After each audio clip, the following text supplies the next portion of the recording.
I'm only going to say this once. If we beat Chelsea tomorrow, and if we beat Manchester United in the first ever Manchester Derby FA Cup final, and we're up 4-0 against Inter Milan, then I'll start entertaining the treble.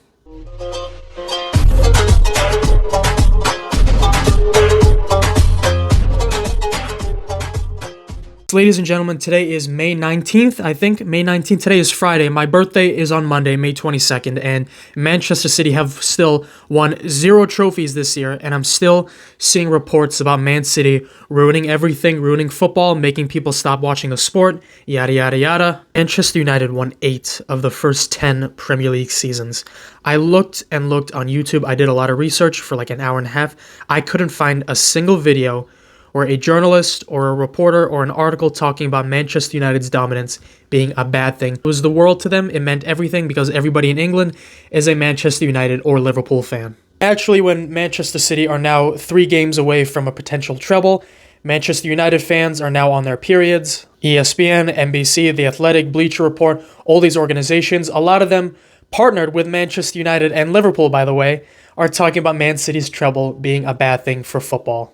Real Madrid's winning like 4 or 5 Champions Leagues in a row. Nobody says anything. Chelsea spent over $600 million this season. Nobody says anything. Barcelona, if you remember, spent almost $500 million on 3 players, Antoine Griezmann, Dembele, and Philippe Coutinho, and there was still no problem there. PSG have the highest net spend in the last 6 or 7 years. Nobody says anything. Manchester United, since 2017, since they won the Europa League, have spent over £1.1 billion just to win the Carabao Cup. Nobody is saying anything still. Jurgen Klopp promised the media that he wouldn't spend 100 million euros on a player, and they made Mohamed Salah the highest paid Premier League player in the history of this country. And yet, still, nobody says anything. As long as you maintain your position there for as long as possible, if you're Barcelona, if you're Real Madrid, if you're Bayern, and you're looking at that once they've got one, they could build a dynasty. Only make discussions about the Super League all the more relevant and all the more apparent. Oh my goodness, a dynasty. Oh my goodness. Look. Oh my God, I can't believe I'm saying this on camera, but look, my friend, I've watched the first year I watched Manchester City was the 05-06 season. Okay, and since that time till now, I have never in my life ever said that we were going to build a dynasty, that I wanted a dynasty, that I wanted to win every single trophy, that I wanted to make my club destroy football or ruin football. I can tell you right now that as a lifelong Manchester City Football Club fan, I can tell you that we're not going to have a dynasty in the Champions League. So you can relax and get your head out of the oven. You can go to your wife's bedroom, get some tampons, make yourself feel better. Man City is not going to have a dynasty in Europe. That's not going to happen. We'll just talk about the Super League. My friend, we ended the Super League. We were the first team to pull out. Sheikh Mansour and Khaldoon Al-Mubarak and Ferran Soriano decided that it wasn't in the league's best interest. It wasn't in Man City's best interest. For their fans, our fans' best interest to be in the Super League. We were the first team to officially pull out. All you people support Man United and Liverpool. Your teams created the Super League. My team destroyed it. See, we were in the Super League, so technically we were destroying football. It was all just banter, but why are we talking about the Super League? Why? I'm not putting my club in the same level as Bayern Munich, Barcelona, Real Madrid, just because we may or may not win one Champions League title. I mean, the level of fear is so incredibly pathetic from The Athletic, from every single Man United fan with a platform on YouTube, with every single Liverpool fan, every single Chelsea fan. It's just absolutely pathetic. They just look different at the moment. Just seem to have a different aura about them, a different belief about them. I got a different aura. That has nothing to do with the money, though. That has literally nothing to do with the money. I just told you how other teams have spent much more than us in the last couple of seasons. Akanji was 15 fucking million. Erling Haaland was 60 million euros, 51 million pounds. Julian Alvarez was less than 15 million. We literally were bottom of the net spend chart of the Premier League for last season, for this whole season. Summer and winter transfer windows combined. We were dead last. We actually had a surplus of like 30 or 40 million euros. New aura, what the fuck does that even mean? Like, if anything, that has something to do with Pep Guardiola and his brilliance. That has something to do with the mentality of our players. How we've completely rejuvenated our squad. How we're still pressing Real Madrid in the 90th minute. The most dominant semi-final performance I have ever seen in the history of the Champions League. There was no other game which I've ever seen in my life, where a Champions League semi-final team dominated another semi-final team as much as Manchester City. Truly played the most beautiful football you have ever seen in your life. We played the most beautiful football that anybody has ever seen in the history of England. Say money can't buy happiness. Don't believe in that. I've come here for many years to Main Road. I've seen City. I knew a lot of City fans. I spent time living in Manchester, and City fans were miserable, depressed. They felt like the whole world was against them.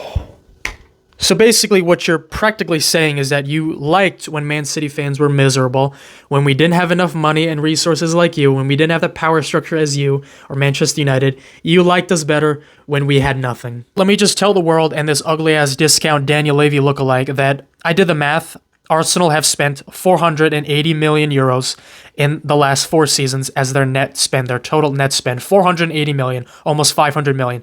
Man City's in the last 4 seasons is negative 237 million, okay? So we spent around 240 million in net spend in the last 4 seasons. So you have doubled our net spend in the last 4 seasons, and you're still complaining that money buys us happiness. It didn't buy you happiness, because I can guarantee if your players were better, if your players weren't overrated, if they actually performed, and if they actually had the mentality and fortitude to continue winning games, especially in the later stage of the season, you wouldn't be saying this, would you? Also reminds me of something that this guy said a long time ago. I really liked City for what they were, you know, like Main Road and Main Road and Oasis and embracing Manchester. What they're trying to be, this kind of European superpower, they're a long way from that. For the rest of our... I hope you understand that you come across as incredibly pathetic and incredibly whiny, but I guess that's your forte, so it's probably nothing new. Like City for what they once were. Okay, great. Main Road, no titles, nothing.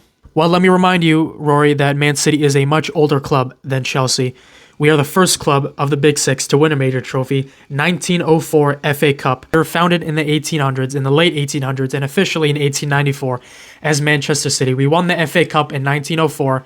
A year later, in 1905, Chelsea was founded. You know what? I like Chelsea for what they once were. I like Chelsea back in 1895 when they didn't fucking exist. Basically the same dumbass logic that you're using. 600 million just to be in mid-table. Closer to relegation than the top 6. Congratulations. Yes, you should have won the Premier League. You should have easily won the Champions League, the FA Cup, the League One Cup, the UEFA Super Cup, and the Club One Cup all in one season. You spent 600 million in one fucking season, all right? I don't think Liverpool have spent that in the last 5 or 6 seasons combined.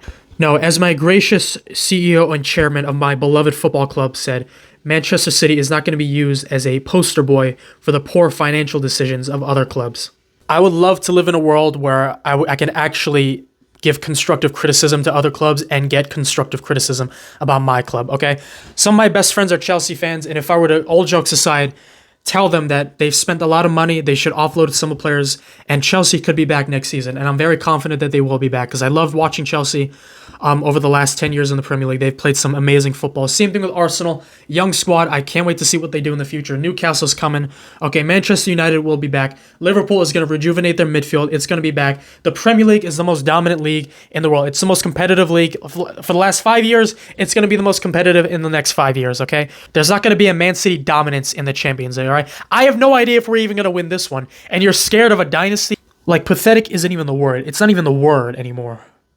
As you can tell, I'm a little sick, but regardless, I'm sick of hearing these treble talks and these dominance, and I hate Man City while your club is doing much worse, spending more money than us, spending it unwisely, and then you're blaming us. Thank you all so much for watching.